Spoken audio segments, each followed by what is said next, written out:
Hola a todos, soy Pablo de optimizatosfinanzas.com y hoy os traigo un nuevo vídeo en donde os voy a explicar la diferencia entre la cartera Boglehead y la cartera permanente. Como sabéis, si sois lectores habituales del blog, pues bueno, veréis que habréis visto que una de las líneas sobre las que trato es la inversión en mercados y sobre todo la inversión en mercados a través de un sistema de gestión pasiva. Bueno, no voy a entrar aquí ahora en por qué la gestión pasiva considero que es mejor que la activa, sobre todo para la gente que no tiene mucha idea acerca de mercados o que está empezando. Pero bueno, de eso podéis leer. Escribí algún que otro artículo en el blog y probablemente haga algún vídeo. Pero hoy estoy aquí para explicaros una alternativa a la cartera Boglehead, que es la cartera permanente, y daros mi opinión acerca de cuál considero que es mejor. La cartera permanente, pues bueno, es una idea de inversión que se creó en los años 70, que lo creó un inversor y político llamado Harry Browne, que murió en el año 2006, en donde, bueno, el Browne en su vida personal fue un inversor de bastante éxito, consiguió bastante dinero invirtiendo en los mercados y bueno, llegó un momento de su vida en donde el capital que tenía ya era suficiente y pasó de poner su foco en ganar dinero en los mercados a tratar de analizar cómo seguir ganando dinero pero no estando tan expuesto y poder protegerse de los vaivenes de los mercados. Entonces, bueno, estudió cuál era la evolución de los mercados en la historia y determinó que llegó a la conclusión de que existían cuatro fases en un ciclo bursátil. La primera fase pues, sería una fase expansionista, que es la que conocemos todos por una fase expansiva, es cuando todo va bien, la economía va como un tiro, las empresas ganan dinero, reinvierten, obtienen más beneficios y por lo tanto el precio de las cotizaciones de sus acciones pues suben. Es la fase alcista que conocemos todos.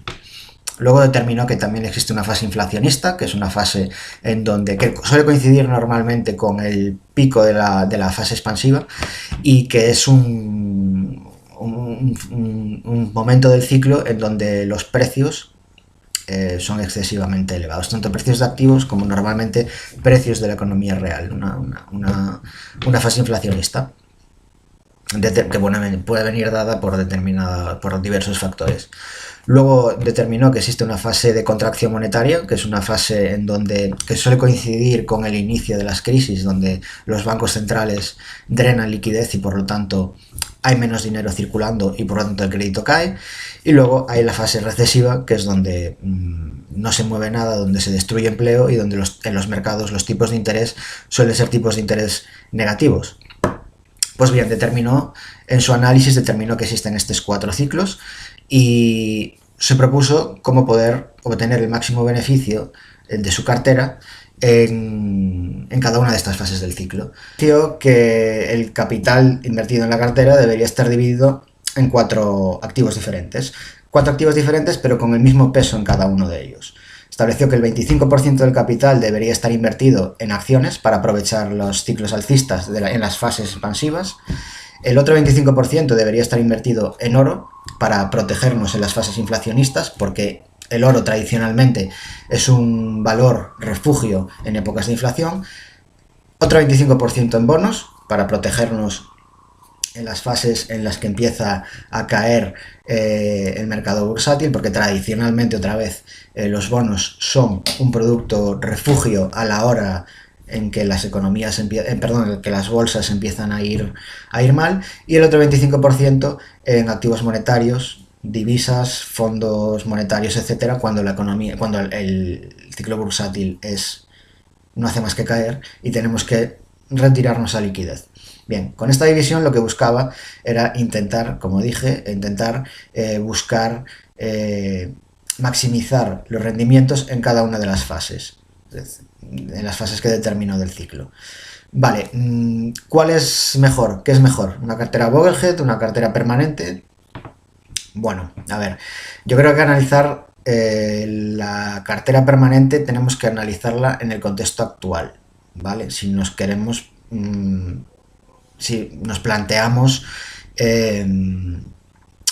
crear una cartera de este estilo. refiriéndonos a la idea tradicional, a la idea original que se creó en los años 70, creo que las cosas cambiaron un poquitín como para cogerla al pie de la letra. Por ejemplo, una de las situaciones del contexto económico de la época y que no se da hoy es las elevadas tasas de inflación que existían. La cartera permanente, como digo, fue desarrollada a mediados de los años 70 y mediados finales, y en un contexto económico muy concreto, que es el contexto económico de la crisis del petróleo. En finales de los años 70 se da un conflicto en Oriente Medio entre países árabes e Israel, y como consecuencia de este conflicto, los países productores de la OPEP, de la Organización Mundial del Petróleo, que son en su mayoría países árabes, pues decidieron, en represalia a los países que apoyaban a Israel, paralizar las exportaciones de petróleo. Consecuencia de ello, Estados Unidos tenía una dependencia en ese momento muy fuerte del petróleo árabe, y con lo cual se produjo una escasez y un incremento brutal de los precios. Llegó a existir un 14% de tasa de inflación en Estados Unidos, para que os hagáis una idea. Entonces, en ese contexto sí es cierto que la inflación, el proteger nuestro capital de la pérdida de capacidad adquisitiva, era una prioridad. A día de hoy, esas tasas de inflación no se dan, y mucho menos en Europa, en donde tenemos un banco central que está dirigido básicamente por la política monetaria alemana, en donde tasas del 2% de inflación las consideran, hombre, no voy a decir que las consideran altas, pero vamos, lo consideran la tasa de inflación ideal. Es decir, estamos en un contexto, sobre todo en Europa, en donde no se percibe, no va a existir tasas de inflación de 2 dígitos. Por eso considero que crear una cartera permanente es darle demasiada importancia a las tasas de inflación que no vamos a tener. Otra pega, por así ponerle, a una cartera permanente es que es mucho más volátil que una cartera Vogelgeld, porque tiene un determinado tipo de activo, que es fundamentalmente el oro, que es de por sí es muy volátil, porque esa es otra. Harry Browning, cuando desarrolló la idea de la cartera permanente, cuando se refería al oro, se refería a comprar lingotes de oro. Pero tú hoy, si hablas de inversión en oro, estás hablando de entrar al mercado a través de ETFs, a través de productos derivados, con lo cual el precio de la cotización es muy volátil, porque este tipo de productos son muy volátiles, sobre todo los productos derivados. Este tipo de cartera para determinados perfiles de inversor, por ejemplo, estoy pensando en una persona jubilada que lo que quiere es mantener su capital, que ya no quiere ganarlo, sino simplemente que su capital no pierda capacidad adquisitiva, pues considero que tener un 25% de todos los ahorros de su vida en oro es demasiado riesgo. Luego, por último, considero que existe otro problema adicional en el momento actual, que también puede distorsionar un poco la evolución de una cartera permanente, que es la política que están llevando a cabo los bancos centrales y la distorsión que se generó en el mercado de bonos. Tradicionalmente el mercado de bonos era un mercado seguro, en donde, hombre, se puede perder dinero, pero más o menos sabías que a largo plazo, y sobre todo inversores conservadores, podían obtener rentas de los bonos y proteger su capital. Proteger su capital me refiero a la volatilidad, hacer un producto menos volátil. La política monetaria que está llevando a cabo los bancos centrales distorsionó por completo el precio de los bonos, y nos estamos adentrando en la siguiente fase, que es la retirada de estímulos monetarios. Quizás esto suene un poco técnico, ¿vale? Pero bueno, intento explicarlo para que se entienda. ¿Qué quiere decir esto? Que cuando los tipos de interés suban, que van a empezar a subir, porque en Estados Unidos ya empezaron a subir, y en Europa, por ejemplo, ya se está empezando a comprar menos bonos, a retirar estímulos, y por lo tanto, es que ese es el primer paso para una subida de tipos de interés, no sé cuándo vendrá, pues en cuanto suban los tipos de interés, el precio de los bonos va a continuar bajando. Y digo continuar bajando porque ya vienen bajando desde el año 2015. Por lo tanto, no es un buen momento para entrar en bonos. Y tener un 25% de tu cartera en bonos y otro 25% en bonos en un mercado bajista. El propio Bill Gross, que es el denominado rey de los bonos, ya dijo que nos acercábamos a una tendencia bajista de años en el mercado de bonos. Y un 25% de volatilidad en oro, pues también es... Perdón, un 25% en oro, con la volatilidad que tiene el oro, para mi gusto, no es de las mejores opciones. Otro efecto de las políticas de tipos de interés es que a día de hoy lo que sería el cuarto pilar de la cartera permanente, que sería el tener un 25% en efectivo, o en efectivo estoy hablando cuentas corrientes, depósitos, fondos monetarios, pues también tenemos unos tipos de interés ridículos, en donde los depósitos, por ejemplo, en España están dando a 12 meses, 18 meses, un 0,3%, un 0,5% como mucho.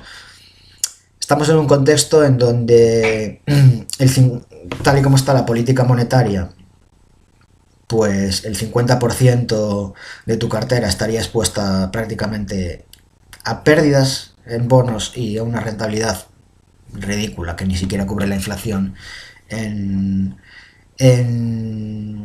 mercado monetario, y luego estarías expuesto a los vaivenes del oro y la renta variable, que bueno, en principio va bien, pero puede muchos dicen que hay burbujas, sobre todo en el mercado americano. Ya veremos qué pasa. En general, que a día de hoy considero que la cartera Boglehead es más interesante que la cartera permanente. Primero, fundamentalmente porque las condiciones en las que se ideó la cartera permanente no son las mismas que las que existen hoy. Y recalco y repito, me estoy refiriendo a la idea de cartera permanente original. Porque ya vi en algunos foros supuestas carteras permanentes que no tienen nada que ver con la idea original, ni en tipos de activos en los que invierten, ni en porcentajes, ni nada. Eso no son carteras permanentes, eso son otra cosa. Son carteras globales, global macro, como quieras, pero no son carteras permanentes originales. Por lo tanto, considero que a día de hoy, para una persona que no tenga idea, o una persona que está empezando y que quiera comenzar en el mundo de los mercados, considero más interesante una cartera Boglehead indexada a fondos de renta variable.